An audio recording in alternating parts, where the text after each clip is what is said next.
Okay, so at the risk of making this more formal, I don't use the gavel at workshop meetings. Maybe that's the difference that Drew will come up with, but maybe not. So this is a workshop. I will observe who's here. I see George and Paloma and Dan and Lee. We've got notices that Wren and Justice are out sick, and Molly is on vacation. Okay, so, excuses. We've got Drew online because I think Nick is also someplace fun with family. Yes. Yes, he is. And so let's have at it. All right, so our meetings are also still hybrid. We have an online component, and so people can be listening in. As this is a workshop, it's only for our discussion purposes and anyone we want to include into it.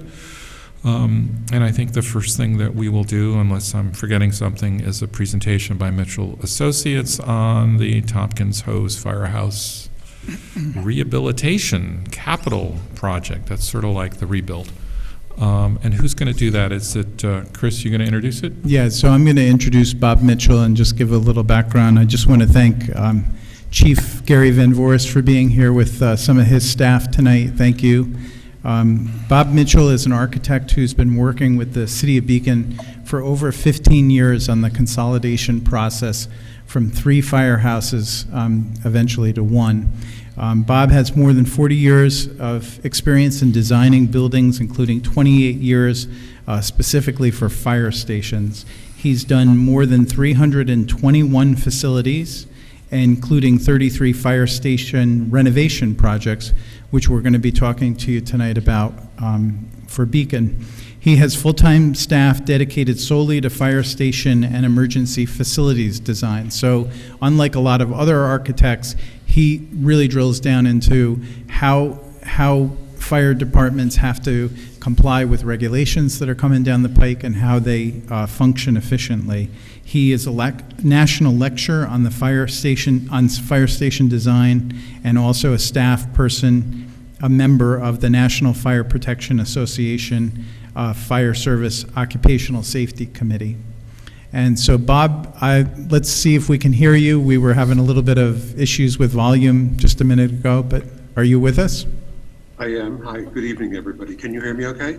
Yeah, and Bob, can I just add 3 sentences of history? Please. As Chris mentioned, Bob's been around for some of our earlier studies. I think we had 3 different studies over a 15-year period. I'm looking at the chief who's going to nod, yeah, that's roughly right. And they weren't actually getting to design. This one is getting all the way there.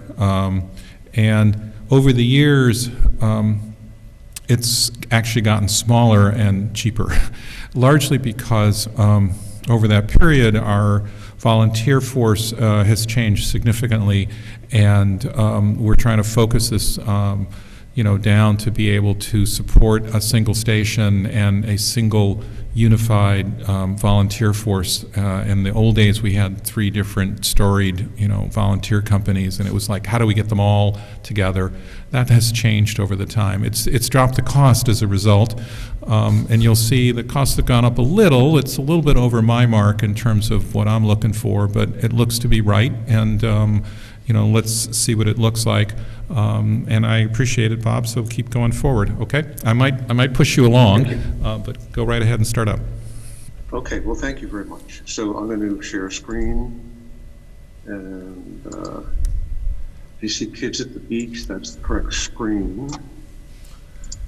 And slideshow. That's the construction crew, right? Right, or the destruction crew. So depending on their mood. So the purpose of this project is to give you a facility that will be usable for the next generation. Some of I think it's Beacon Engine 1 is a 19th century building, and Mays is from the 1920s, and Tompkins is from the 1980s. So it's time to address the future.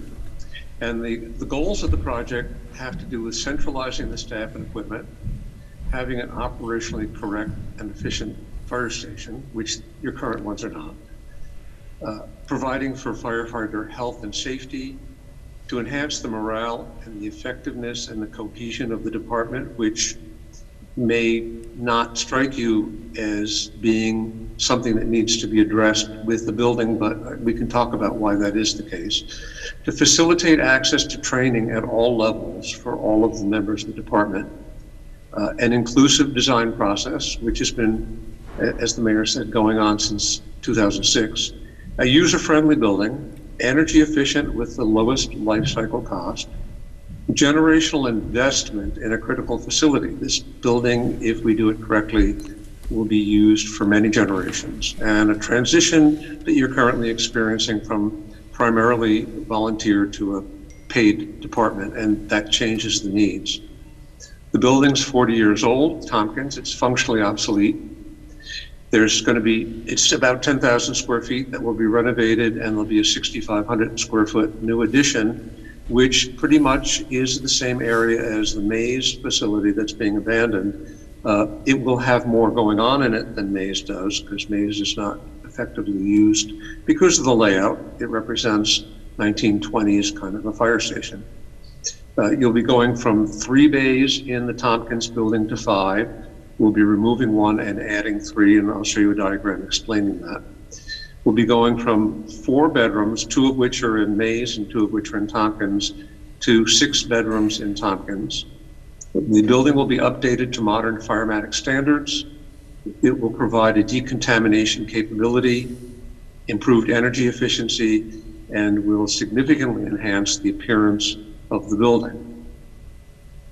So, sustainable design issues. The building that can last many generations is a very sustainable building, and that is our intent with everything we do, and will be so here. Standard features include very high insulation values, airtight construction, heat recovery ventilation, heat pumps for air and for water, variable frequency fans and pumps, and daylighting. We will be exploring active and passive solar energy and ground source heat pumps, and I'm happy to talk about any of that. It will be an all-electric building, and it will use the embedded carbon in the existing structure rather than abandoning and tearing down a building and building a new one. The mayor mentioned the studies. There have been actually even more than he had thought. We did a study in 2006. Other people did studies in 10 and 14. We did studies in 16, 17, 18, and 19. Well over 2,000 hours of professional and committee time was spent doing these studies. And when I say well over, I don't know what the other companies that worked on it, how much time they had in, but our own staff had about 1,700 hours. So what are the goals here? A more efficient use of space, an increased range of services that are being provided in the fire service now needs to be supported.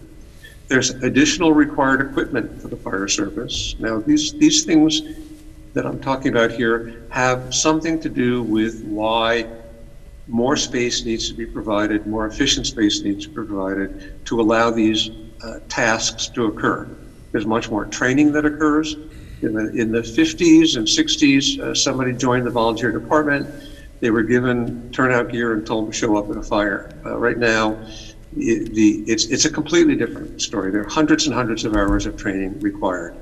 There are codes and standards that apply to the fire station, the International Building Code, OSHA, FEMA, ADA, etc. These things affect health, safety, and training, egress, energy usage, lateral forces in the building. The building needs to reflect gender equity. There's quite a growth in the percentage of firefighters that are female, and the current building needs to be redone to support that. And apparatus is much bigger than it used to be, and this tries to explain that a little bit. If we go back to the 50s, which I know is earlier than that building was built, but is a common age of a fire station that's being abandoned at this point in time, you can see that a fire engine required about 280 square feet, and now 712, due to 2 things. One is the truck itself is bigger, and that's demonstrated, the reasons for it are demonstrated in the images on the left. there's so much more equipment that's being carried on the truck, jaws of life, equipment to lift cars that have been in accidents, demolition saws, other things like that. And a ladder is even larger. So you can see the significant difference. A modern engine takes almost 3 times as much space, or 2.5 times, as a prior engine did, and a ladder takes more than 3 times. So your stations reflect the old design spacing. They do not provide safe workspaces for your personnel, and nor do they provide spaces for equipment to be used in the station. You can see in that center picture just how tight it is in the upper right. You can barely get past the front bumper. So OSHA has something to say about this. The OSHA consensus standards and the general duty clause says that you have to provide a space that's free from recognized hazards. And that is, in some regards, very much tied to the available space that you have. This is what a modern space looks like. Plenty of clearance around the truck. Our standard for spacing trucks is such that if both doors are open, a firefighter in turnout gear can still pass between them. Health and safety is a significant issue in the fire service. Cancer rates in the fire service for certain cancers are twice the national average. There are serious injuries that can occur. Now, I'm talking about in the station, not out in the fire scene. Sleep deprivation is a serious problem in the fire service. Pathogens are brought back to the station and need to be addressed. The issues of stress and the unavailability to find spaces in a station where someone can just sort of decompress, work with their coworkers to interpret and work through what they've gone through and what it means and how to address it. Hearing loss is a major issue in the fire service, and the station is a place where it isn't particularly quiet. PTSD and mental health issues, these are common in the fire service, which I'm happy to talk more about. I don't have to press the point now, but I can if you care to. It is proper to capture the exhaust that comes out of the trucks through a direct discharge system.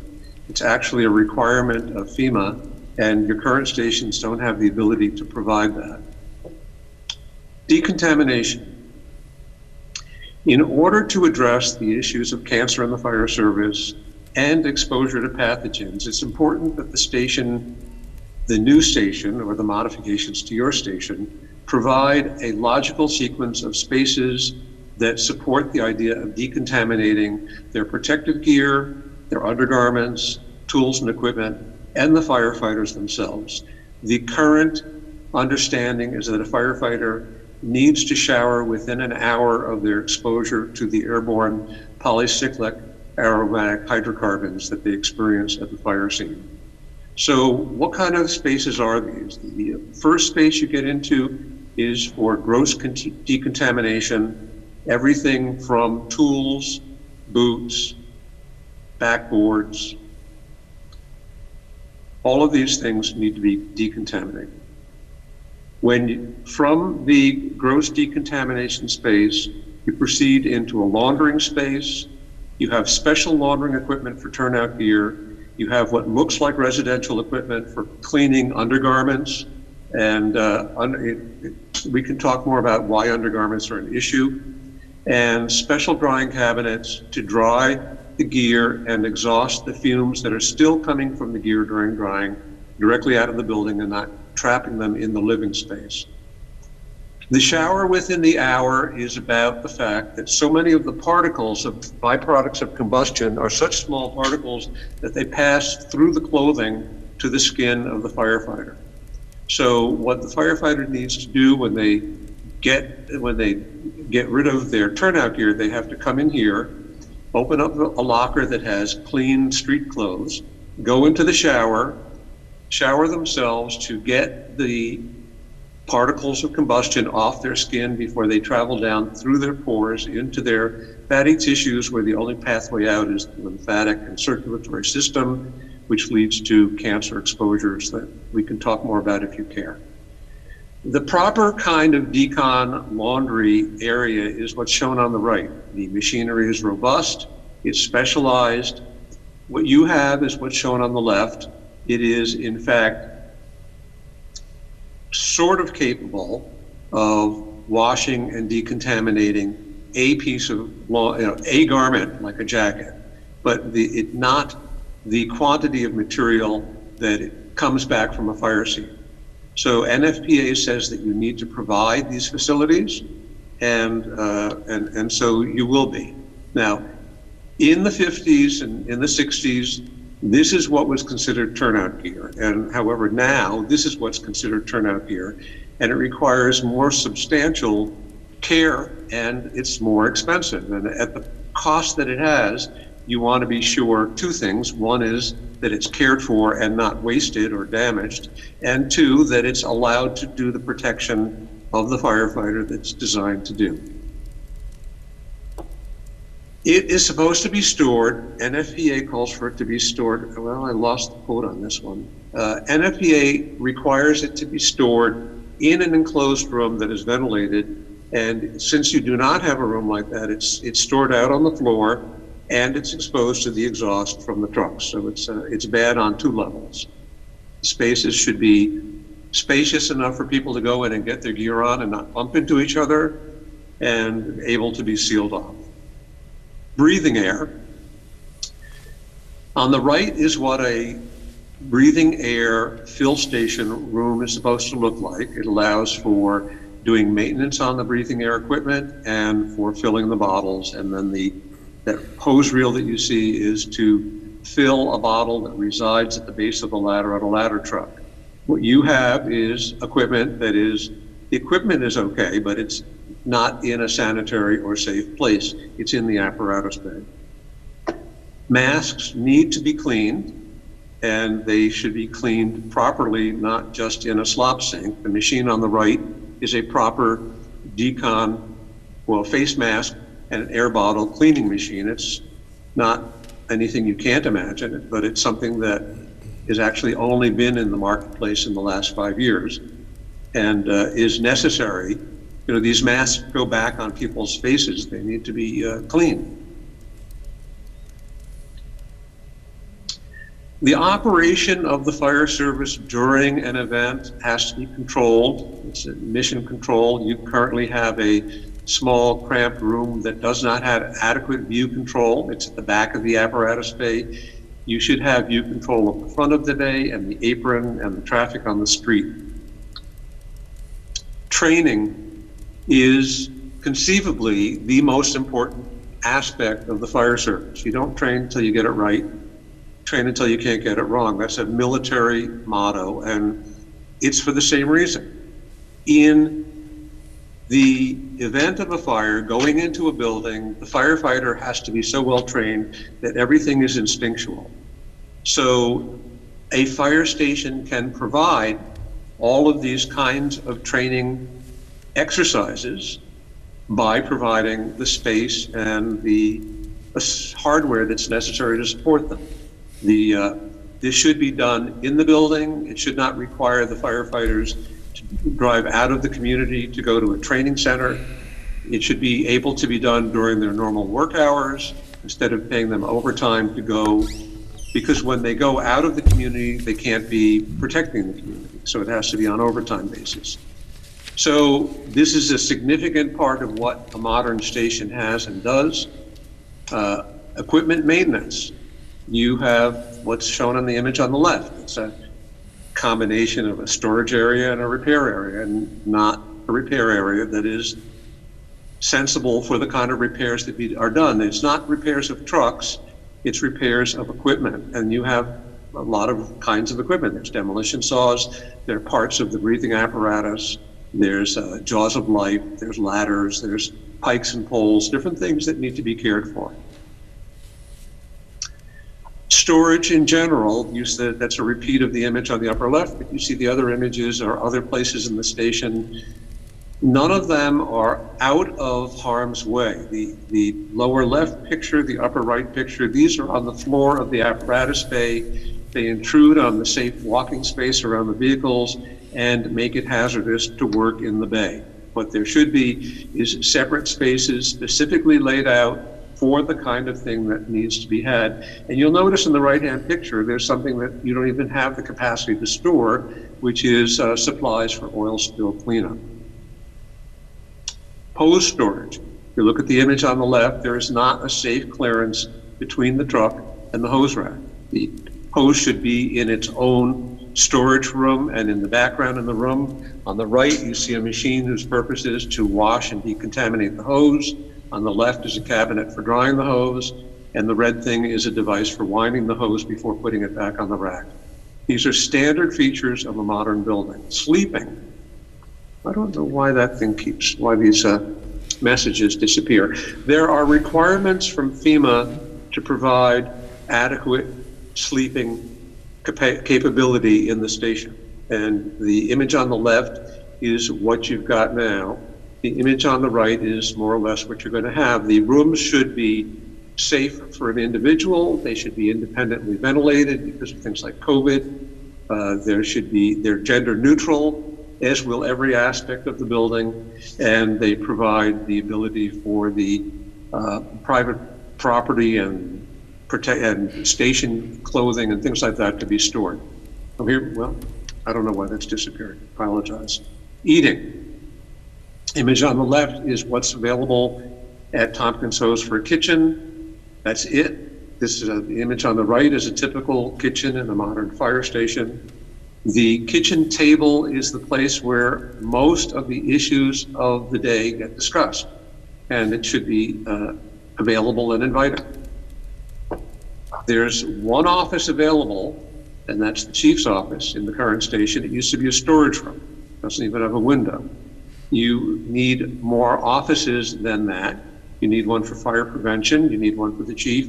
You need one for the duty officers. There's a lot of paperwork that has to be done. There's documenting of training, of inventory. There's preparation of information for the budget that they present to you.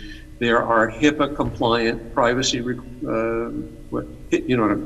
privacy requirements for some of the documents that need to be handled, and they can't be done at the kitchen table.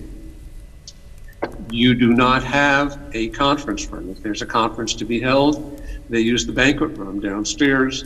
There should be a conference room that can be used as a small classroom and can be used for all of the kind of meetings that occur, committees that meet when it comes to setting criteria for buying vehicles and for setting up the schedule of tools to purchase. These are tasks of a business that is a fire station. You have no technology in the building other than that fire alarm system on the left. Every station has something like the thing on the right or something substantially bigger. There is a lot of data and it needs to be addressed.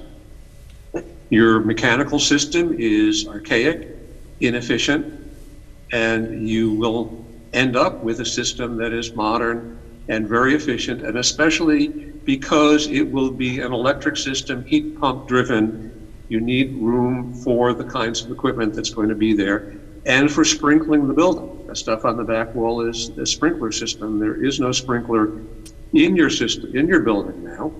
And well, I'm sorry that those little footnotes are disappearing. NFPA is very insistent that a fire station needs to be fire protected. The building on the right, I cannot remember the name of the fire department, but it's in Dutchess County, and the fire station burned, and the trucks were, damaged. Fueling of the fire trucks, fueling of the generator. You have to have on-site energy source for the generator, meaning on-site fuel. The building will be electric, but the generator has to be fueled because the generator has to run the building when all other systems are down. The building is considered an essential facility and has to be the last thing standing, along with the hospital and the police station. So on the left is what you currently have for a fueling system. It hasn't been used. The fuel is in the tank underground. It has become unusable and is going to be being removed. And what will be instead is something that's above ground, safe. It may not look just like that. I just grabbed a picture of a typical one. Nothing has been decided in particular about what will be at your station. So priorities in the design for your building: efficient, consolidated operation, good, dirty, clean separation to provide safety, a decon laundry, proper care of the self-contained breathing apparatus, proper bathrooms, gender flexibility, ADA compliance, on-site training, improved appearance for the purposes of the community. Right now, you do not have a women's room, and your bathrooms are, well, women can use the men's room, but, you know, locking the door. So, but nothing is being done to address any kind of gender neutrality. You have to comply with OSHA, NFPA, all of these different sets of regulations, mostly with which you do not comply. So it's an essential facility by code. It has to be designed to minimize the hazardous risk to the firefighters, and it must be robust in order to remain operational in any crisis. OSHA general duty obligation says that you have to provide the adequate training, and you have to make it easy, and the best way to do that is to do it in the building. It's understood generally that firefighting is among the most physically demanding occupations, and one of the core requirements for addressing this is an exercise training program that's available to all the members. It's actually a mandate of NFPA, and that will be implemented when the building is renovated. It will reduce future liability for the city as it does it for the employees, and it does it for the people who will receive services that are provided by the employees. Reduce risk of illness and injury, gender neutral facility, training for safety of staff, and for them to perform their tasks for the public more effectively. Improve safety for the responding apparatus, because they'll be coming out, which I'll show you in a moment with a site plan, in a more safe way than they currently do. All of this will help protect the city from litigation. Okay, so I mentioned earlier, we started studying the problem for the city in 2006. The image on the upper left was drawn in 2006, and you'll see in a minute that it is very similar to the current conclusion. Bob, So could you orient the roads there? Could you, as you describe these? Sure. Yeah, thanks. Sure. So let me see. This is 9D Wolcott, and this is South Avenue, and this is City Hall right here. So this is South Road. This is the current front of the station. And South Road is a very poor road to be coming out on. You can see the trucks. The pavement in front of the door is called the apron. The truck can't even park on that without protruding into the street, and that's a relatively short truck. The ladder is significantly longer, and it's a congested street to try and travel. And as you can see, the vehicles all exceed the size of the apron. So what is being proposed in the design is to go down to the 9D side, and you can see the existing station. You see the vacant parking area here. This is where an addition will be built. And you can see that the addition allows for all of the vehicles to be on the apron without protruding into the street. Wolcott is a wider street, easier to get in and out of, and the intersection at the corner here is controlled by a light, so it's going to be safer. The intention, it has to be addressed with state DOT, is to add a stoplight here so that the entire stretch going to the intersection and through is open to the apparatus but closed to everybody else when the alarm goes off. So this is the building as it currently is, and what I'm going to show you next is a possible, it's what we have designed for what could go there, what the addition would look like, could look like. There will be discussions and community input before the design is finalized, but we felt we wanted to show you something to indicate the change that could be achieved from that.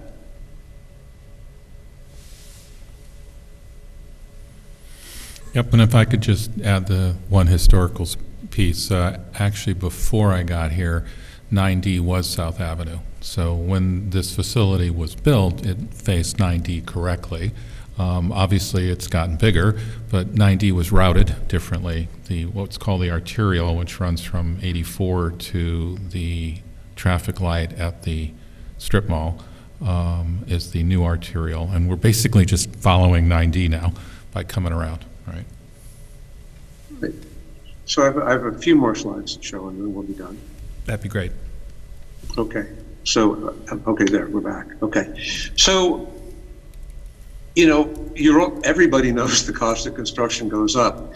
And this graph pretty much matches the duration of how long we've been looking at this project. And the cost of construction has increased by more than 150% per square foot since then. And you can see in this column here, in '06, it was $212 a square foot to build, and now it's $550. Well, it's $522 for a comparable mechanical system. So it is very much in your best interest to not delay, because it's not going to get cheaper. If you go back to this prior graph, this only dip was after the 2009 market crash. And then it got back. You can see this green line. Well, I guess, anyway, the blue line, you can see it took 2 or 3 years, maybe 4 years, and it was back on the trajectory it would have been on. So that is my presentation. And Mayor, can I just add a couple things Sure. before we jump into questions? So again, the overall project is to completely gut renovate the existing 10,000 square foot station, build a new 6,000 foot wing on it, which is roughly what the square footage of Maze, and also redo the parking lot. That's a gravel lot next door that would be used not only as a public lot, but it would also have dedicated space for the fire department.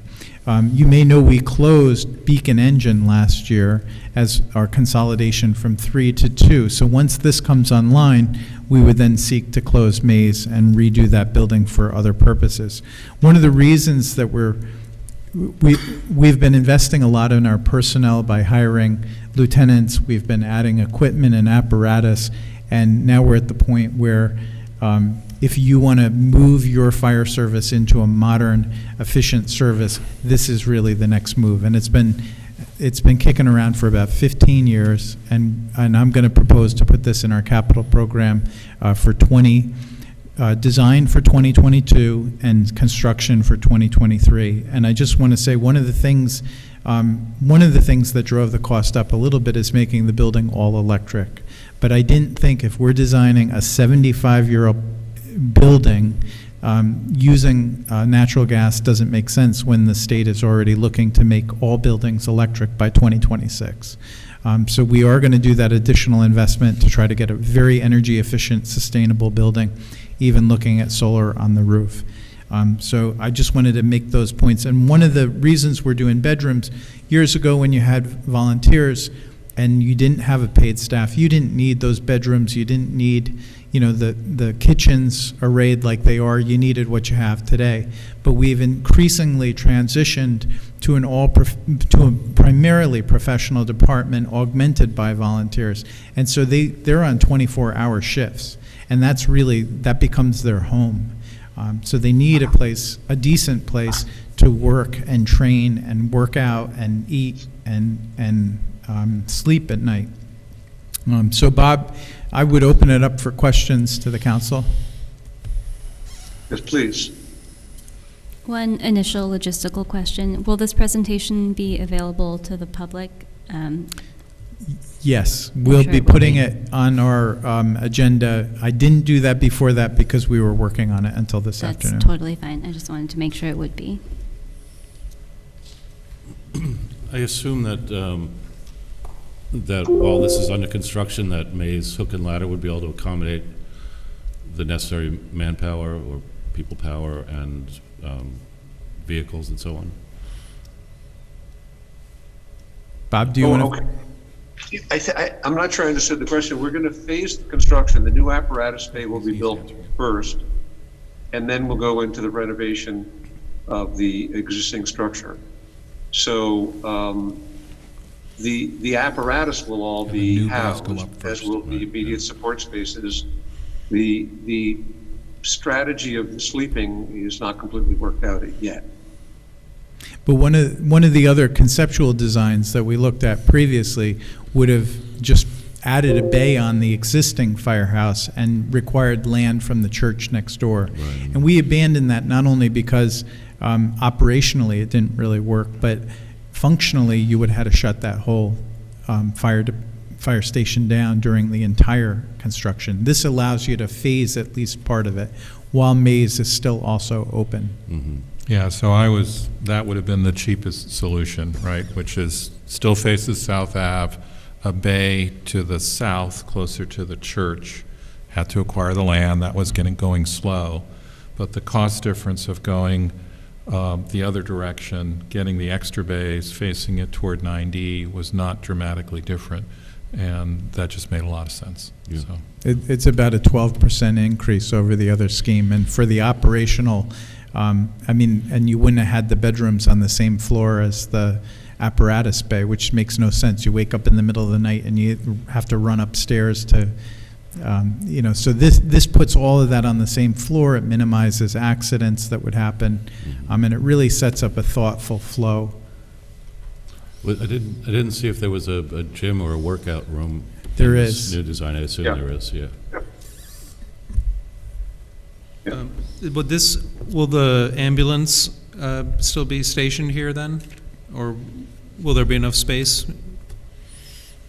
Yes, there's space set in there that the ambulance can use. We understand that it's not known how long it'll be there, but we're providing a parking space for it and support space for the ambulance crew and for the storage of medical supplies. Oh, okay. So all the needs of the ambulance company were accounted for in the design? Yes. Yeah, great. And this is just for the ALS unit that we have from ambulance.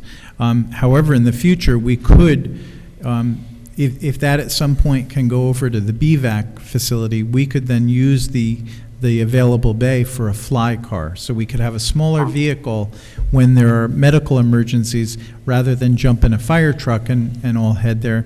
One of the all of our firefighters are EMTs. One of the EMTs could go ahead just with that car. So it gives us some flexibility. But for now, we have a 5-year agreement with ambulance, and we said we would give them space. So we did accommodate that. And have the needs of the ambulance corps been part of this many-year,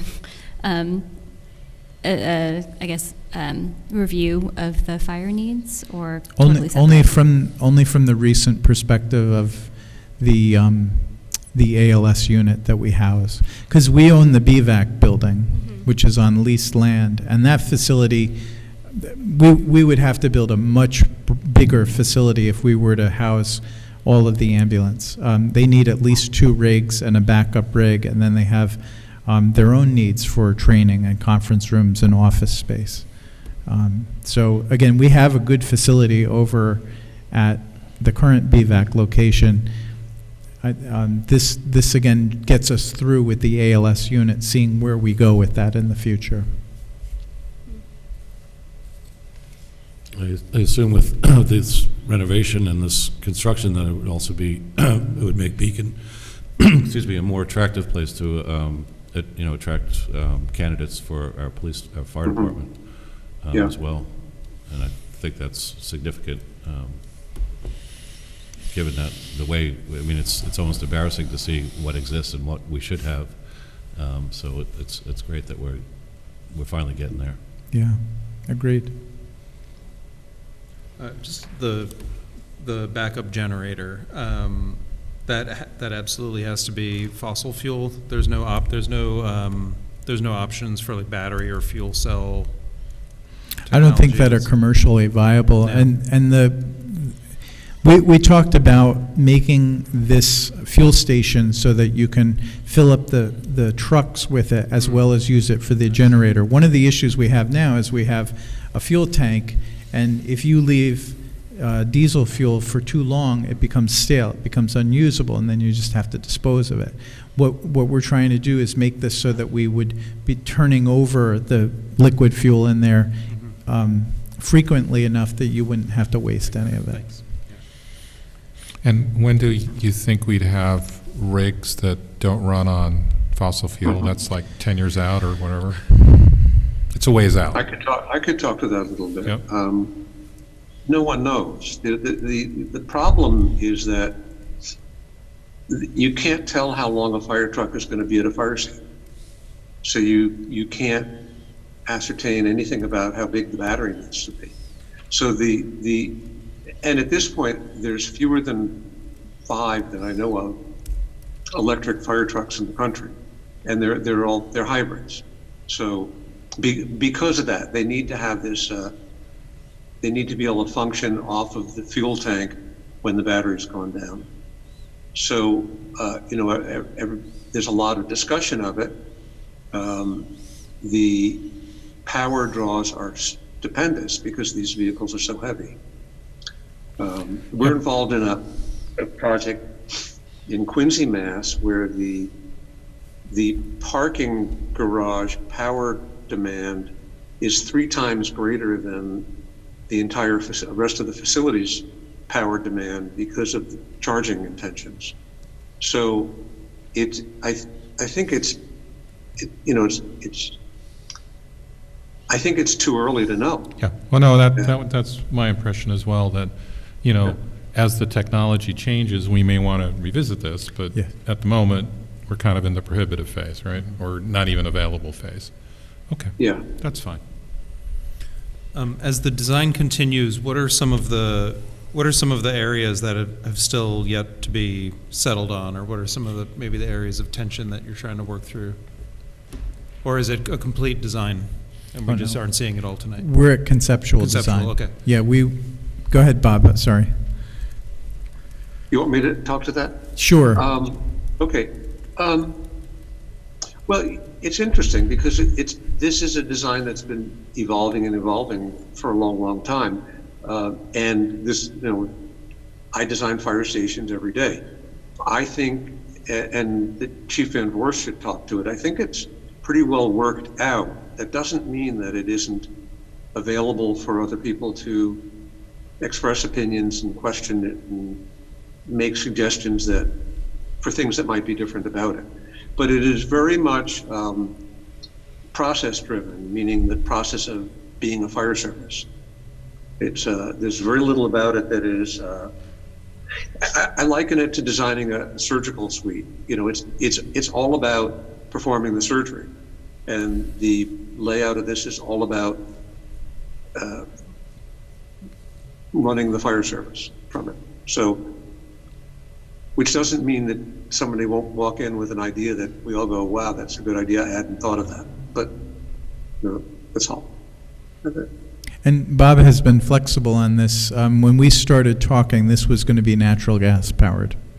And I conveyed that, with the green policies that we've been implementing across the city, that probably wasn't consistent with where we were going. And he was able to incorporate that into design. So some of the things we've talked about, like, are the aesthetics of the outside. What does that look like? What is the landscaping around there? What does the parking lot look like? How does it work? Is it one way in, one way out? So all that has to be figured out, and we'll be working with the staff, the volunteers, the building department, and the highway department, which will help to maintain the building. So as we get into detailed design, all the finishes and things still have to be fixed. Yeah. And I'm happy to sit with whoever would like to review the plan. And I mean, you should understand the plan. It's going to be your building. Yeah. It wasn't super clear to me, the parking lot that we're talking about, that's city-owned? Yeah, so the parking lot to the south of Tompkins Hose, the city bought from the Tompkins Hose company some years ago, and it's just been left as a gravel lot. And the parking's quite inefficient right now. It is, in theory, open to the public. We don't really broadcast that or sign it. And the thought is, by paving it and striping it and laying it out more efficiently, we would more than double the available parking there. So it would be available for St. Andrews, St. John's Church. It would be available for the fire department, overflow for the neighborhoods, and on weekends for special events and such. Another thing to point out, the parking lot, we did a quick layout of a likely array of wells for ground source heat pump, and they would fit quite comfortably in the parking lot.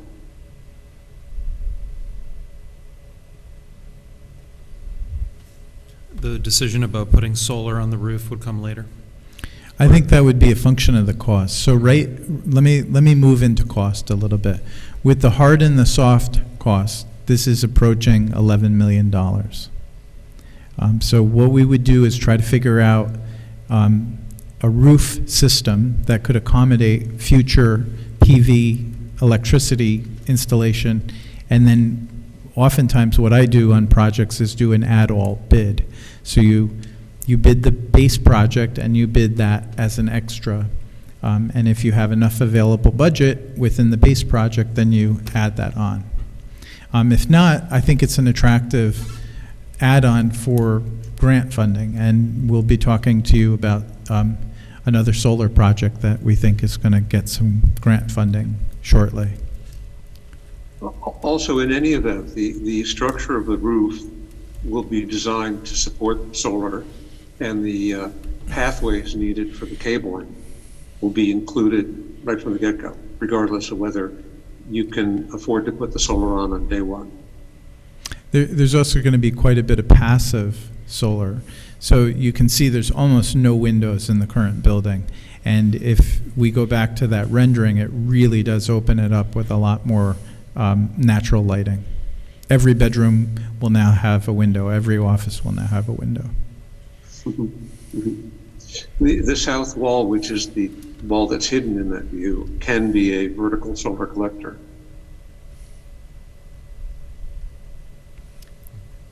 I have a sort of maybe sideways question. I think it's very clear to me that this is a worthwhile project and a necessary investment for the health and safety of our department and for our city. But I also understand that, especially in an emergency situation, there's a mutual aid network that gets triggered. And I'm really curious to understand what the impact of this might be for our surrounding communities, particularly when it comes to training resources. It seems like it's a major upgrade for us, which is super essential, but I'm curious if there's impact for our neighboring communities. Mayor, can we have the chief help to answer this? That mic is on. All right, thank you. To that question, a couple of things about mutual aid. We do, just like the other day, we had a house fire. With that mutual aid, we have our neighboring companies come here, and they bring, one company brings a ladder truck, and one company will bring an engine. And currently, when they come here to stand by in the winter, in the summer, hot or cold, the ladder truck cannot fit in the firehouse. They sit out on the 9D out here with it running the whole time to keep their water from freezing, from the engine not going. So that's going to help us. Training, the training is big, just alone with our department. With that, this will have a mezzanine in the firehouse where the apparatus bay is. So in the wintertime, the guys can throw ladders up. We have a thing called bailout training you have to do every year. Right now, they're going to the third floor at Mays and jumping out the window, rappelling. There's so much training that can go on, and if I can go on to a couple other things, we're going to save money in wear and tear on our apparatus from going to DPW every other day. We keep that at 3/4 or more always filled, the tank. We will be able to fill right at our stations. And I appreciate you coming to the stations, looking at it. And George, it was a good point, and they're on the slides. We cut them out. There's a lot of things. This will have an exercise room. The #1 killer of firefighters is a heart attack. We're a younger department now. Younger guys, volunteers, and career like to work out. We don't have a gym, so this will have a small but efficient gym in it. Sorry to go off your base, though. No, I'd add two things. my kind of high-level view on this, and you've both heard it, is the advantage of just, adding the one bay on South Avenue was a cost advantage, and it was like, okay, that's a target, we can go over it, but, stay near it. It's a little higher than where we were looking, but it makes a lot of sense. But that's sort of the one piece of leverage that I wanted to impose, which is watch how we do this. We can't do a garage, another, facility. I mean, if you look at the earlier ones, the 2006 study was 30-some thousand square feet. 35,000. It was pretty amazing. And this is, at 16, and it's not actually increasing the footprint beyond what's in Mays now. The other thing is when you kind of look at the long picture, and I think you and I are on the same page, we know that the Southern Dutchess area has too many firehouses and too much equipment and not enough career firefighters. And we know that's going to change over time. But when you look at the long view, Beacon didn't need 3, given how many that there were in Southern Dutchess. It needed one good one. And I think that having this one good one will fit in where I think Southern Dutchess is going over the next 20 or 30 years.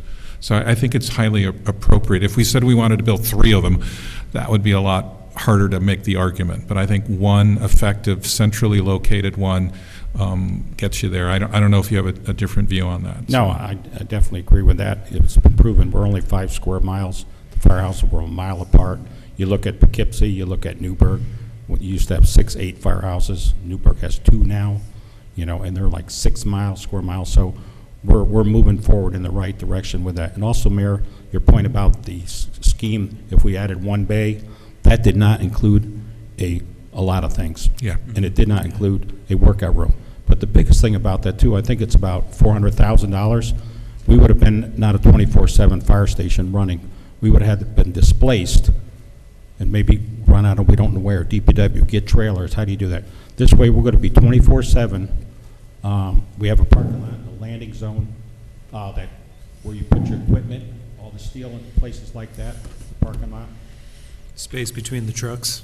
Yeah. And I'm talking about the mechanic, and Bob could even talk about it if we want to, but if we went some other place or went to Mays, where are we going to put this material when it comes in? From the hard substance to the girders and all that. We got a future parking lot to put it in. That just quit on us? Yeah. But we got you. I think we're good. All right. Anything else for me? I'll add one more thing, though, real quick. Yep. I'll speak on behalf of the career and the volunteers. This is my 9th year working on this project. Before that, I was another fire department.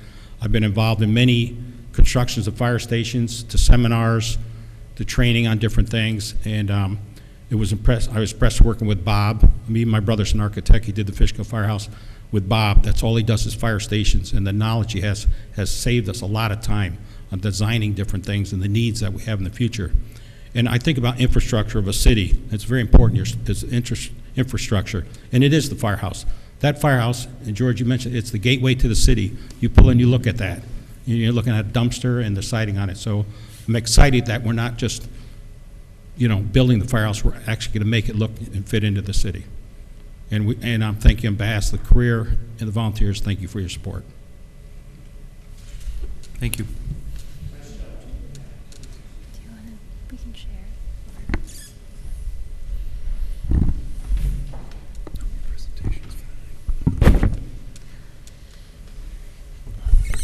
I did, before we close this out, I'm not sure if we're at the end of the conversation, I just wanted to appreciate that gender-neutral design has been a part of this process. I think that's really important, and I appreciate that that's been incorporated. I also appreciated that Bob mentioned that PTSD in emergency responders is a really significant area that we need to pay attention to, and I would be happy to talk more to whomever about that. I think that the work that our emergency responders do is really incredible, and we need to be doing everything we can to support those people on every level. And I also appreciated what was said about kitchen table, having a kitchen table to talk about issues. I love a kitchen table, and I think that it's really valuable to have that space for conversation and community, and I'm glad that that was part of the plan as well. So what does the process look like from here? What does the community input process look like? What's the timeline? What are we doing? Well, we were going to bring this as part, that's up for discussion. I mean, I would like to start the final design, which has a cost that we don't have yet in the capital plan. What I'm hoping to do is bring you a capital program or capital plan by the end of May, which is the requirement under the code or charter, and then we have to pass that by July. What I'd like to do is maybe an amendment to our existing capital plan to authorize funding for design, and then we would put the construction into our normal 5-year capital plan that I'll be bringing. And that way, we have some hard choices to make. The firehouse is necessary.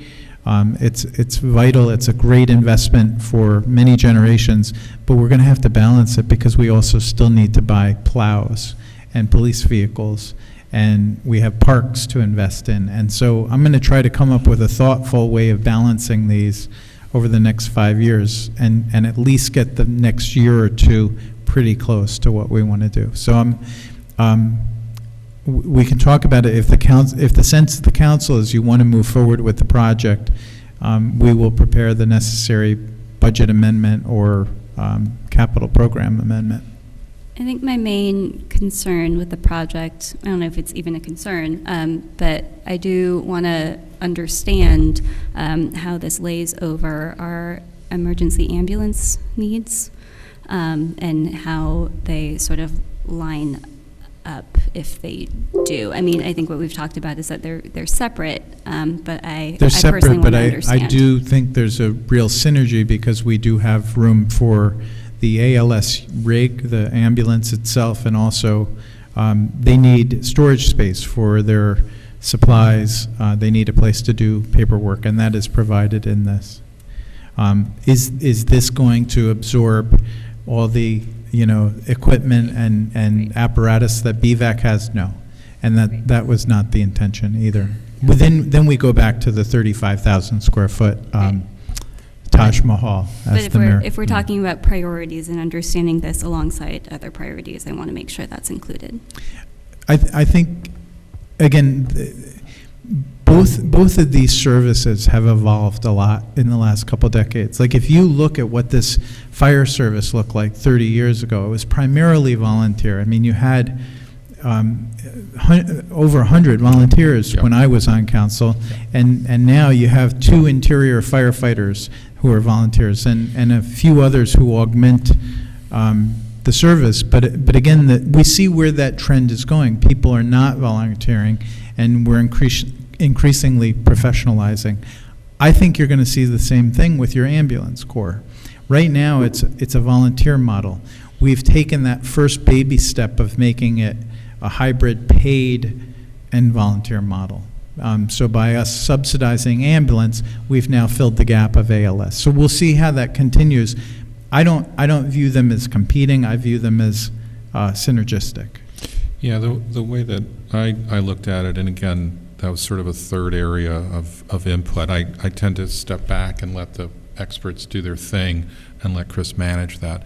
But that third area was asking for, because that one's sort of in the future. It's sort of like the generator and the electric vehicles, right? It's far enough in the future we just don't see it yet, but I asked for some flexibility in terms of how it worked. I think that's built in.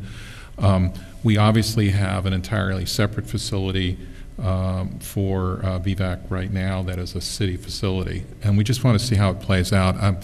I'm imagining that there will be a either Southern Dutchess or a county-wide solution on EMS in the next several years. That's what I'm hearing, and we kind of need to see how that's going to play out because it's probably going to be bigger than us, right? Mm-hmm. And so we wanted to leave some flexibility in there, but we just thought at this stage it didn't make sense to kind of make room for all of it, right? And we had a couple of arguments on that, and this is kind of where it ended up. Discussions. Yeah, exactly. But this makes sense. Discussions. So, yes, discussions. Not arguments. Okay.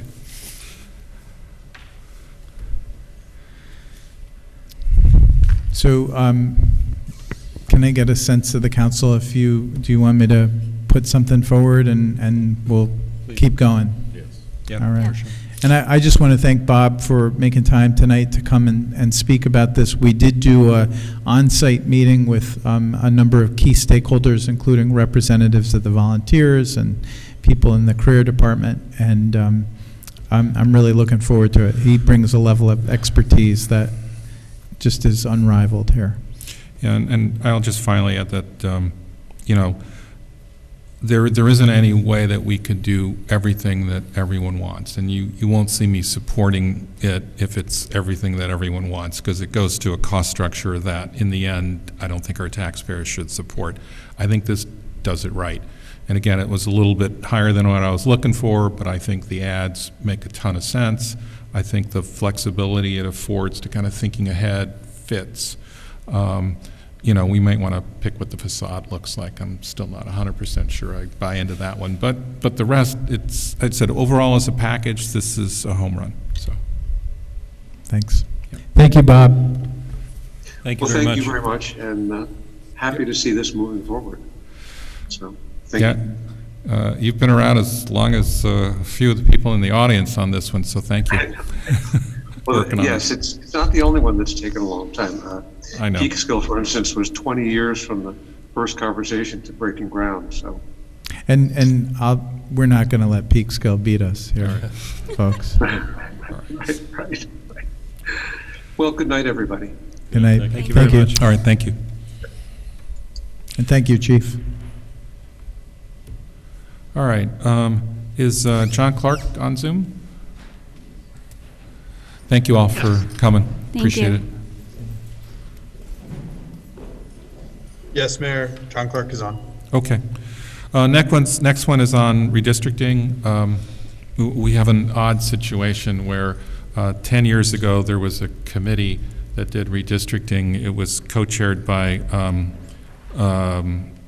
myself and someone from another party. And so I actually did the work 10 years ago as a private citizen. This one is a heck of a lot easier. We basically asked John Clark to look at the data, and the amount of change was so modest. He kind of came back with what made a ton of sense, and so we just thought we should go forward with this. So that's the introduction, unless I'm missing something. No, and just to take a step back, so we have for people that don't know, we have Yes. 4 wards, each one represented by a council member, and so you have these quadrants of the city that have been relatively stable over many decades. And our goal in doing the redistricting was to make sure the balance of population in all 4 quadrants was roughly the same. And you want to keep them compact. You don't want to move a sitting member of the council to another district. That's not something you are allowed to do. And you want to keep them compact and not change the character of them. So we just put it out to the planner because the population changes were so small that John and Lee came up with a scenario where we moved a couple roads and tweaked 3 of the 4, and they're not big changes at all. Yep. And one question I had, maybe we can do this after, but I do have a question about how this fits with the county's redistricting process, which I don't think wraps until June. Yep. So yeah, I can tell you why it's in our advantage to go first. The advantage is election district 3-3 is eliminating that. So what happened 10 years ago was we went first. We told the county, here are the ward boundaries, and then they would use those ward boundaries to do their county ledge boundaries, right? So what they have to do is county legislative districts, because they have to be roughly equal in size. And we got it to them, but they misread the map or something, so they picked, instead of picking Pocket Road that we had picked, they picked the Monument Road, which is the non-public road just past Pocket Road, where you can go up the mountain. Mm-hmm. And by doing that, the legislative district didn't completely line up with the ward districts, so they needed a unique election district for which the ward was different than the county ledge. And how many people live in this district? Handful. Yeah, it's 2 homes? 18. Yes. 18 according to the census, I think, is the number. And I think registered voters, it's like 4 or something, right? But it was like, that's what you want to avoid. So if we go in first and make sure they see our lines, then they'll use our lines to draw ledge lines and we'll be okay, all right? That's the reason to do it. And we actually got in ahead of them, but there was a disconnect in terms of reading the lines. So, Got it. right. There's intro for you, John. All right. First, I want to acknowledge that Dutchess County Planning was very helpful in this. They had all the data set up. The population for redistricting is slightly different than the census population, because of the way they treat prisoners. Prisoners vote out of their home districts, so the prison doesn't factor into this population array. So this is the new criteria that's come out in priority order. No more than 2.5% difference between the top and the low population district. Cannot deny or abridge minority voting rights, must be contiguous, compact, cannot favor particular candidates or parties, those sorts of things. It actually turned out to be relatively minor changes. There was a 3,200 count in Ward 1 and a 3,729 in Ward 3. So we had to sort of switch 250 people one way or the other. And when we got to doing it, because it's all based on block data, the best way to do it to be as precise as possible and making it as equal as possible was to switch 2 areas. One here to the east of Fishkill Avenue, switch it over to Skank and up to Kent. And that would be included in Ward 1. And then there would be a switch between Ward 3 and Ward 4 over here between Washington and DePeyster. And that makes the district, rather than 3 times the allowable spread between Ward 1 and 3, it's 1 vote different, 10 vote different here, and slightly more here in Ward 1, which we left alone, or Ward 2, which we left alone. So it's all below 2% spread between the top number and the bottom number. Right. Before it was something like 16% difference. Right, and to kind of explain it in terms of the blocks, right? Right now, we use Verplank for a dividing line, and when you cross into Ward 3, so when you pass Mattawan, it would say, instead of using Verplank, go up 1 block to, what's the K street? Kent, right? And then come over to Fishkill Ave, right? That was the one change, and it's only a block.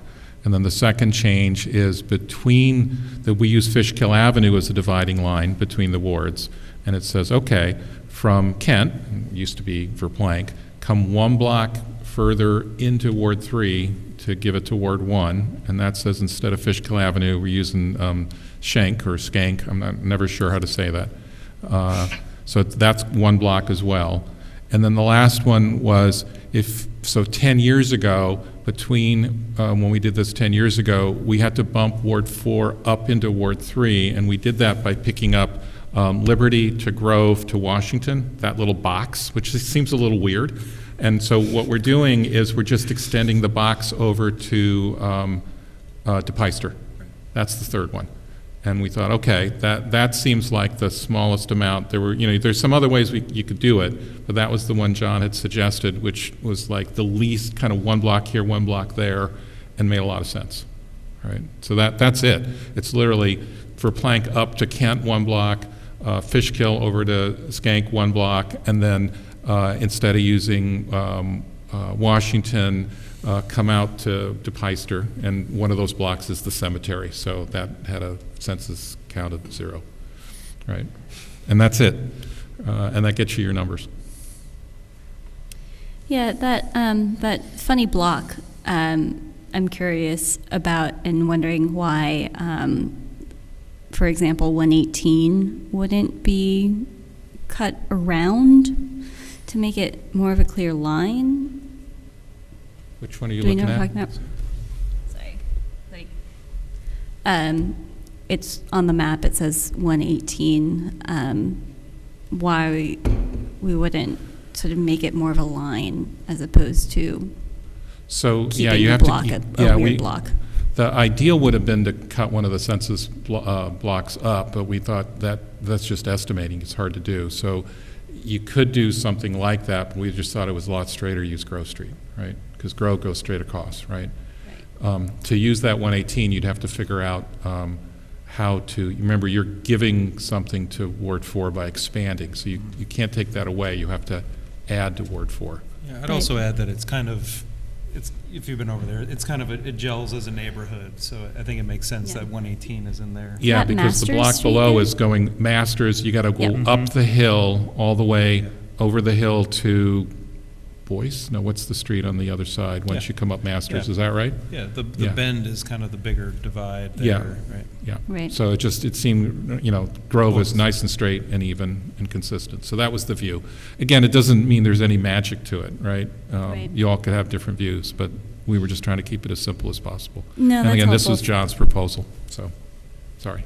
No, no, that's helpful for me to hear from you, Dan, that it feels like that's a sort of neighborhood or Yeah. a block in some way. It makes sense in terms of Ward 4 representation.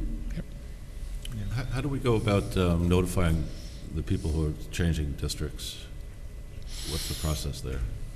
Is it left to us, or is it left to the Board of Elections? So the Board of Elections sends out a card before an election telling people where their polling places are.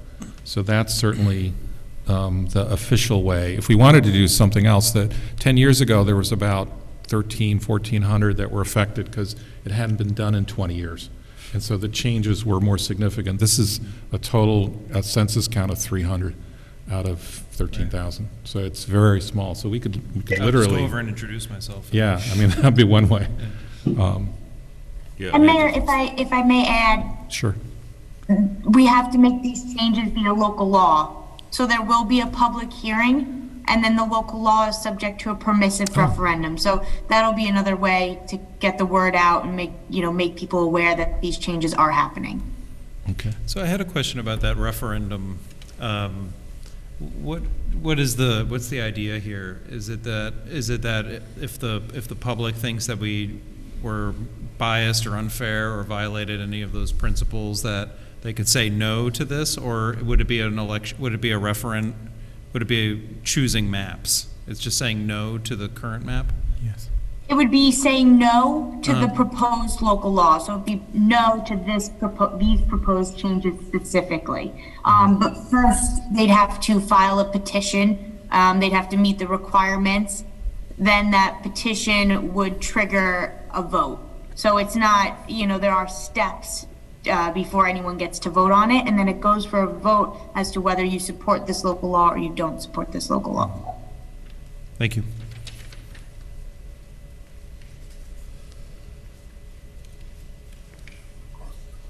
And you've got both, the map's actually the easiest way to kind of see it all, but there's also a memo, and that also lays out what the dividing lines all are and the changes.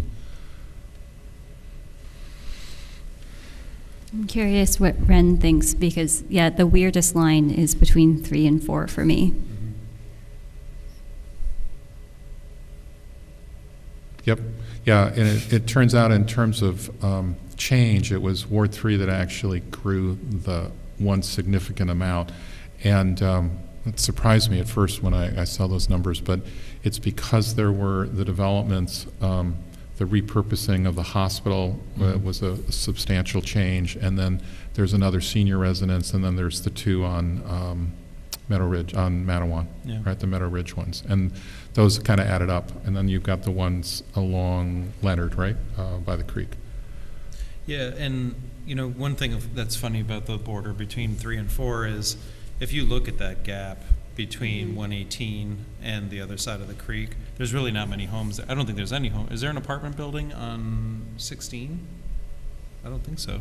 When you say On 16, let me- The block, sorry. Part- Like over by tract the new 16. historical society, where the old rectory is. oh, Or is there apartments on the other side of the street there? There's a building. yeah, there's a few houses right on the corner, Yeah. right? So it's a little, right? Facing on Grove, right? There's a couple. Is there? Yeah, there's the Victorian Oh, right on the corner. right, facing. Right? Yeah. So there's a few right in there. I think that's where they get the count from. Yeah, and, you know, when I kind of first looked at this is before John took it and kind of made proposals. You know, the easiest one would have been if only there was a census block that kind of broke out the two Meadow Ridge facilities that faced Mattawan. And if you look up there, the way the census block's set up, one census block is the interior of one of the Meadow Ridge complexes, but not the exterior, which would be a really weird divide. And so there was just no way to kind of get at that, because you kind of have to use census blocks. So that would have been the cleanest, but we just didn't have the ability to do that. All right, so then it was sort of looking at that one line where John kind of made a couple of proposals. Right. Yeah, I think maybe this is just maybe me not doing my homework, but the census blocks are drawn how? The census does them. Okay. Right. We have to take them as they are. Yeah, there's some weird ones. They're based on the road system, so they have to be an enclosed road system. So you get some where there's cul-de-sacs and other things that go on forever, and others that are very small because it's a small block that's contained by roads. Right. Right, and if you see in the middle of that area, there's this big area that's sort of not bordered very well with a big number in it. That's the number that, you know, we just have to take as a given and can't, because there's just no way to work it. Right. Yeah, I did have a clarifying question about our prison population. I understand that those who are incarcerated are not counted in our census numbers for this, since their right to vote is elsewhere. But I do understand that there are individuals who live on the prison property or work on the prison property who do vote. And I just wanted to get as much information as I can about what that delineation is. So, yeah, they're included. And you can see it when you look at the tracks. If you go up here, that's prison residents, non-prisoner residents who live on the grounds, and there's 4 in this block and 9 in that one, and there's 27 up here in this little triangle. So I think it came to 45 or 46 on the grounds up there. Got it. Yeah, and I'm not sure of the dividing line, but that one big census tract, John, I think may also include some resident population of the prison, but I'm not positive. I'd have to go look on the site.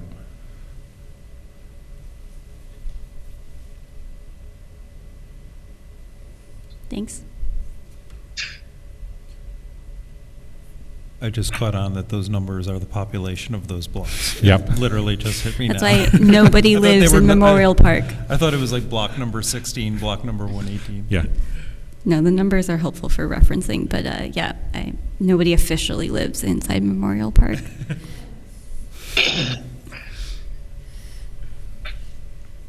All right. Yeah, thank you. Thank you, John. So we'll bring a resolution on next meeting to set the public hearing, and you have a copy of the proposed law that lays out this map in text, with the text changes. All right, and we'll be getting any input as well, and, you know, if missing council members have input, we can kind of go over things then as well.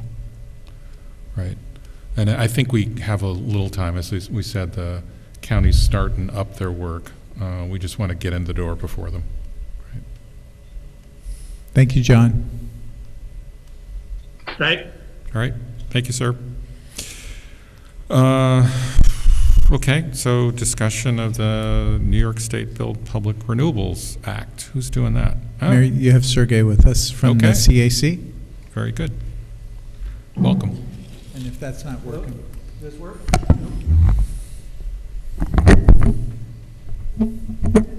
Give that one to Chris.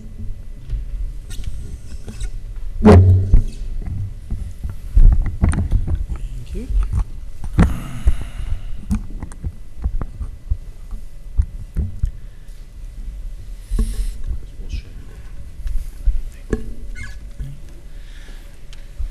Good evening, Mr. Mayor, City Council members, City Administrator.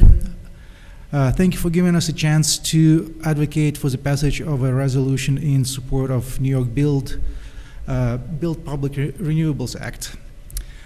Right before this meeting, we were asked why should Beacon pass this resolution, given that our elected officials, James Skoufis and Jonathan Jacobson, have both signed to co-sponsor.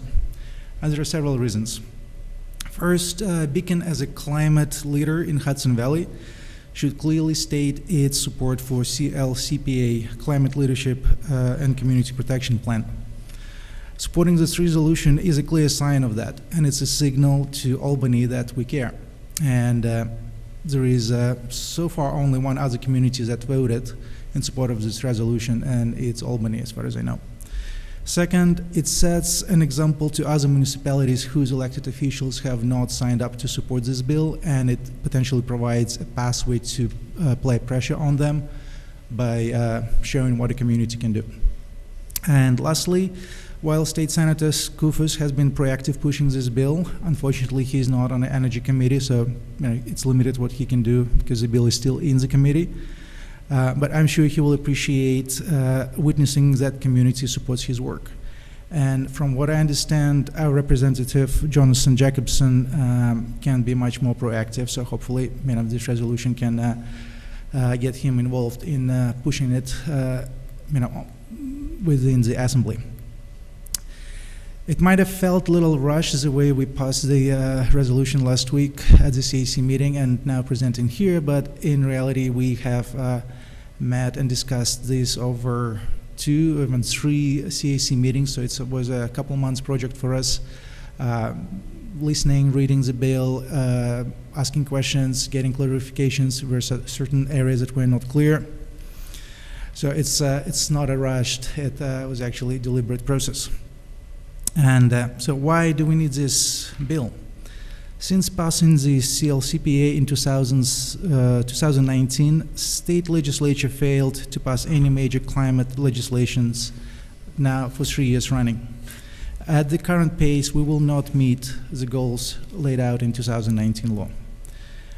This bill will address the core question of energy generation and transmission by lifting caps on capacity NYPA is allowed to have. NYPA will be able, in a revenue-neutral way, to increase renewable energy production by investing its bonds into new projects. So the way it's set up now, currently NYPA owns hydroelectric plants and some pickup plants that they use when the demand is high, but they are capped by law how much generating capacity they are allowed to have. This law would lift this cap. And another thing that NYPA does, they issue green bonds to underwrite renewable projects. So this law would allow NYPA to issue bonds to build the capacity, renewable capacity on its own, and lift that cap of what they can own, and therefore make them a bigger player in the marketplace. Because their costs are controlled, because they're a public good corporation, because they don't have profit share, they don't have shareholders to respond to, it's a way more cost-effective way to generate electricity. And it's revenue neutral because they are underpinning it with their own bonds, which are of very good standing, and NYPA is actually very highly respected, as I understand, in that regard. There is also billions of federal money that will be available to New York if this law passes, the money for renewable energy projects. Another big component of this law is pursuit of climate justice. We all have witnessed rate hikes that affected a lot of, pretty much all of us, but it's definitely had much stronger impact on low-income community. And at this point, New York is one of the most expensive states in the country in terms of our energy costs. Some of that probably is speculative, but we don't have control over these costs, and they are driven by war in Ukraine and by the outside forces. This law would allow to control those costs, by controlling the energy production that would not depend on market fluctuations for carbon-based fuels. And it's wind, it's solar, it's hydro. It works regardless of who invades whom and what happens, and which sheikh decides to do what. And it would allow us to move towards decarbonization of our energy production in a just way. It will actually reimburse ratepayers who are at the 80 percentile of the average median income in case they generate more capacity than there is need for. And so people will just get credits onto their bills in that happens. It has protections against disconnects for non-payment for people who meet certain standards. It will also lower the cost of the energy for the municipalities. So currently most of the energy production is done by private corporations. And we have seen time and time again that the big energy has been reluctant to really invest into the green energy transition. And they very often pursue misinformation campaigns, including our own Central Hudson, that still advocates for natural gas, which is methane to be correct, as a safe transition fuel, disregarding scientific consensus on how much methane contributes to climate change if you take into account the full cycle of production and extraction and delivery, as we have discussed with many of you during the fight to stop the dance camera. Central Hudson was a very big supporter of dance camera plant and still is. So to trust companies like this to usher transition to renewable energy, I don't think it's going to happen. There is definitely some good work that is being done in private sector in developing renewable energy sources, but not at this pace, not at the pace that it needs to happen to address dangers of climate change and provide for just energy transition. This bill also has very strong union protection clauses. All the projects will have to be done by union labor. This bill doesn't prevent NYPA from issuing bonds to other private enterprises to pursue, but after passage of this law, all of those private enterprises underwritten by NYPA bonds would have to adhere to the labor standards and also rate and protection of the customers. Currently, only 10% of solar workers in the solar field are unionized, and that's shows up on how much money they bring home, what protections they have. So we felt that this law is very much aligned with green visions that we envision for our city. I think we can set example to other municipalities, and I think we should vote and support it. And I would just note that we will clean up this resolution if you want to take it up next week. It was kind of a format that was given to us, so we'll take town board out.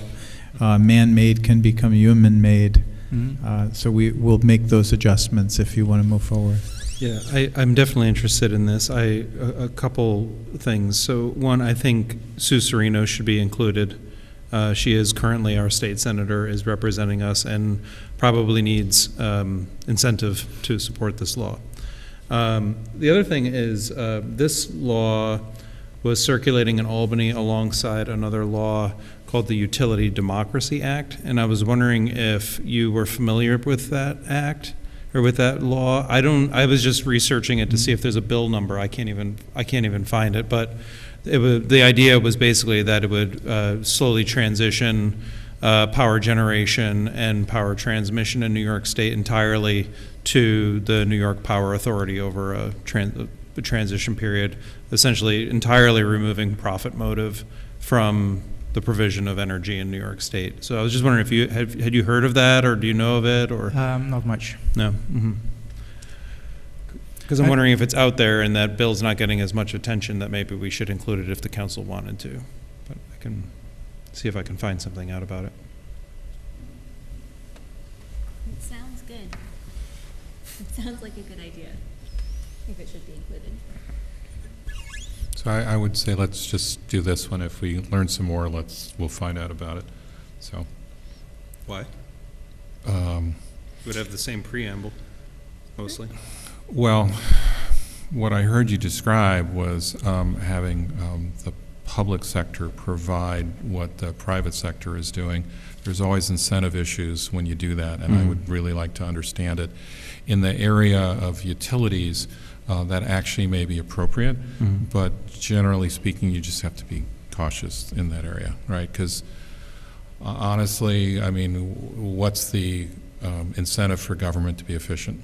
It's really kind of on us to kind of make that happen, and that's not always the best approach to solving a problem. There can be lots of other incentives that people sitting here can have besides what's most efficient and lowest cost for the taxpayer, right? In the last 6 months, I think I'd trust New York State more than Central Hudson with power bills. I understand, but I'm just saying, I'm not saying it's automatically a yes or a no as much as we have to be careful in that area. So I would say, let's move on this one, and we can keep talking about the other one, I especially don't if see we a bill understand it. number on the other one, just don't. with a quick search. I'm not clear that it was introduced I yet. think it was last year, maybe. I'll look into it. Yeah. Okay.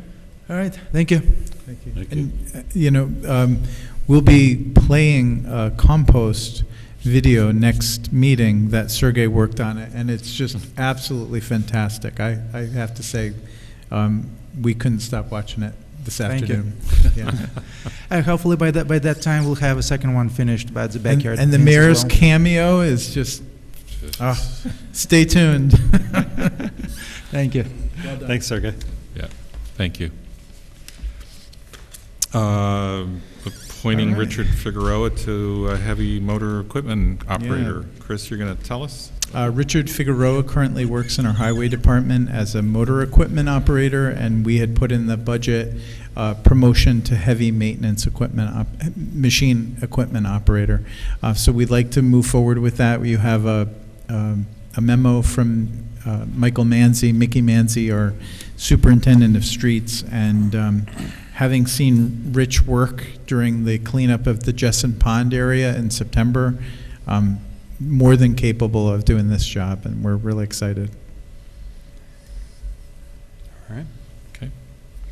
And then I've got an appointment. There's a resume and an application from Kate Stryker to be on the Tree Advisory Committee, and look great, and would like to do it, and so take a look.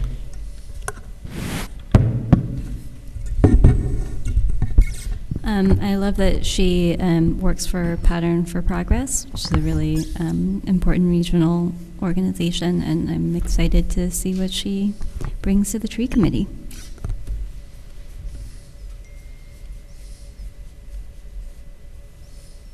Okay. And again, if you've got input, let me know. Next one is authorizing the city administrator on an agreement, and it's for the lake management plan for the city of Beacon drinking water reservoirs. So it's a lake management plan, and the firm is Architecture, Engineering, and Land Surveying Northeast. Yes. Okay. And this will sound familiar because we just did this a few months ago, and we awarded the same contract to an entity called Cedarwood. Almost immediately after we did the contract, the principal with Cedarwood, who was going to be the primary person working on this, moved to AES Northeast, the firm that we are now awarding it to.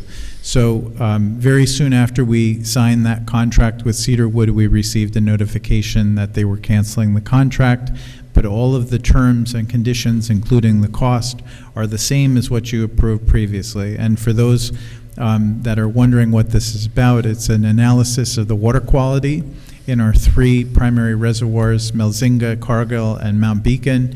It's going to look at ecological conditions around there and what might impact the water quality and help to anticipate and prevent things like algae blooms that we had at Melzinga in particular this last year.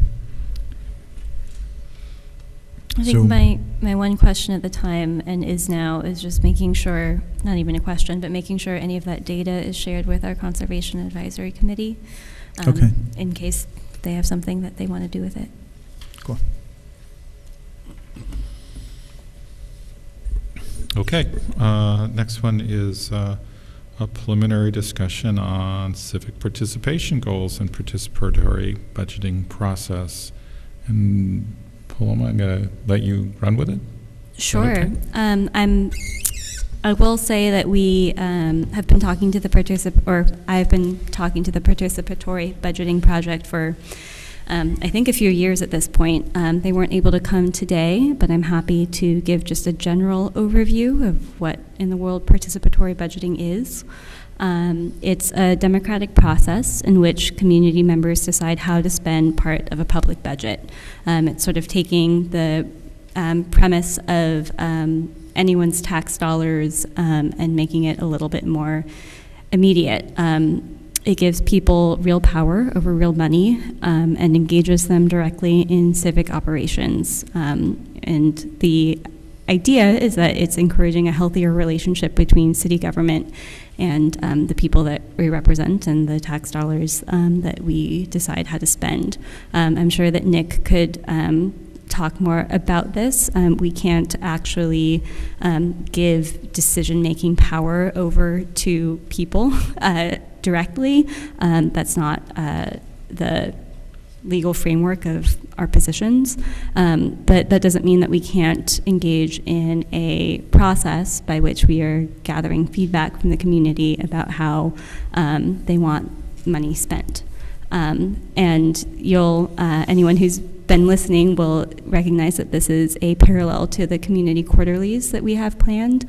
The difference between those and this is that there is real money that is attached to the ideas and that we can spend expeditiously. I wanted to quote a little bit from a article that is highlighted in the Participatory Budgeting Project's website that explains a little bit about the stakes here and what the real purpose is. International organizations such as the World Bank promote citizen participation in hopes that it will generate more accountable governments, strengthen social networks, and improve public services and inform voters. Elected officials often support citizen participation because it provides them the legitimacy necessary to alter spending patterns, develop new programs, mobilize citizens, and open murky policy-making processes to greater public scrutiny. I think it's important to note that what this is saying here is that there is a accountability and a transparency that can happen through a participatory budgeting process like this, and that there is a very intentional sort of side project of a process like this, which is that it's connecting engaged citizens with each other. It's not just sort of as our public comment dynamic currently works in how our meetings work, where people are free and open and welcome to say what they want to city officials. It's really important that community members talk to each other as well, and that there is an underlying assumption that a diversity of ideas will produce the best ideas at the end of the day. And that we want to be engaging in a process that brings new and different ideas forward. The sort of 101 of how participatory budgeting works is that we would design a process. Ideally, we have a steering committee that may or may not just be the city council, but maybe be community members who will design a process. There'll be a step that is brainstorming ideas. People will develop proposals. The community will vote on which ideas they think are best, and then the city council will go through the appropriate due process and then actually fund those projects and move them forward. There's a lot of information out there about how this works. It's been running in New York City for many years at this point. And it's also been in Chicago and in Kingston, and we can sort of design this process however we think is appropriate, But in terms of it being a value as a community engagement tool and a form of participatory governance, it's a pretty good one. I can add a couple more things, if it'd be helpful. What we tried to do last year was this. We tried to do this project last year. I think everybody was kind of committed to the idea. Where we fell short on the project was kind of the operational side of things, which was, setting up some version of an election. I think George was asking, like, how do we ensure people aren't voting twice, and what's the security in voting? So I think, like, one of the things that I'm thinking about as we go forward is, what does it look like to implement participatory budgeting on a, we're not as big as some of the cities that have been implementing it. So how do we scale it? How do we make it work for a city of 15,000? That's an interesting question. I think it's also worth raising in my conversations with Drew last year about some of the legal guardrails of participatory budgeting. One of them you already touched on, which is that the council has to vote on it. But another thing that was interesting was that it does not have to, there's no guidelines about that it has to be the whole city. This could be something that we do in schools, so all the children get to choose some public amenities, but the outcome still has to be that whatever is decided on has to be has to have a clear public purpose, I think was the language that Drew used. And building on that, Paloma and I did reach out to Matt Landau from the Beacon City School District to see if their participation in government class might be involved. Because again, it's a modest amount of money. We put $10,000 in the budget, and maybe one of the ways of testing it is to parlay off the work that they're doing in the schools. And that's how a lot of us get involved in public service. We did something in high school that and caught the bug. Yeah, I think I'd be most interested in seeing maybe that ideation and developing proposals part be done in a particular environment. In the schools makes sense to me, but I do think it's important that some aspect of this be open to the entire city. And in this instance, I would suggest the voting aspect be part of the city. So maybe it's students who develop the ideas, but I think everybody should get a vote. I mean, maybe they can even help in the administration of it. Again, if there's legwork to be done, it'd be interesting to see if they have the capacity to do that. Yeah, I like that. The advantage of using the school is you have an opportunity for that age group to have a full cross-section, right? You still may not get full participation, but you have a better shot at it. Yeah.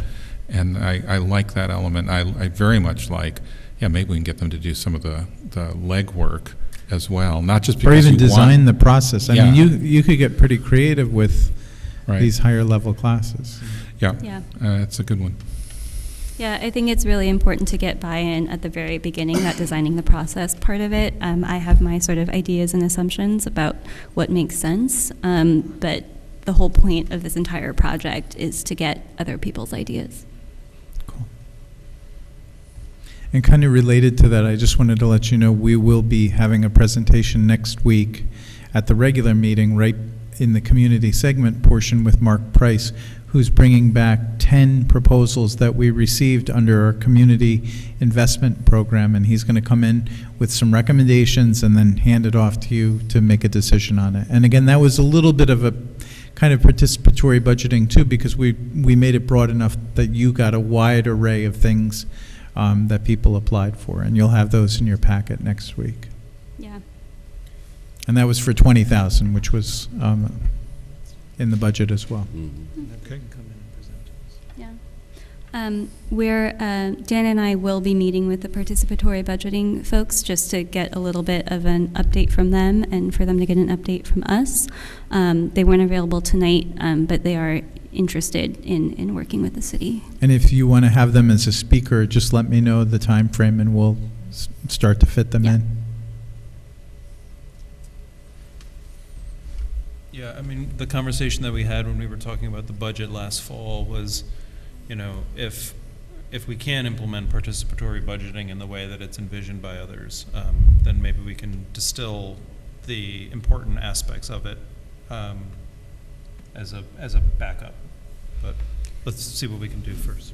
Yeah, I think it's worth noting that one of the sort of pitfalls that has happened in the past is that it does take a lot of work to do this outreach, and it seems like there hasn't been necessarily a commitment to paying any particular person to do that outreach. We're doing it sort of ad hoc for the community quarterlies, but to do this process with full and proper integrity does require a lot of work, and so it's possible that some portion of our $10,000 will be used to pay somebody to do this process. At least, I don't know, it's an idea. Or we have to make sure that we're designing this process intentionally in a way that isn't cutting anyone out. And just in terms of your planning for time-wise, we had the kickoff meeting for the recreation and community service study today with the vendor who's doing that. And they're going to be coming back to you probably in late May or June with an action plan for doing the outreach. And we're also going to need the help of the council to get surveys out and maybe even use your community quarterly as a tool within the wards to generate interest in that project. So just time horizon, we're thinking we're going to be doing a pretty robust outreach over the summer. Yeah. No, I think that's great, and there's absolutely overlap between all of these things. There is. Yeah.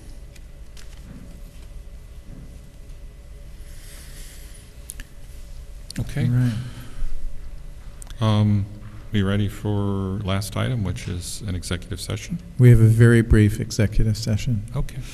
So I don't know anymore. Do we need motions to do executive session? Drew? Yes. All right. Oh, I just did, sorry, before we close everything down, I wanted to remind the public that the surveys for the Community Quarterly are open. It's on the city's website. It's at The library? The library. It's at the rec center, and it's here at City Hall. And those ideas are due on April 22nd, Friday, April 22nd by 4 p.m. because that is when Ben ends his workday. That's news to me. Ben Or usually I don't know, works maybe late. that's what That's when he City Hall told closes. me. He's building in some time here. All right.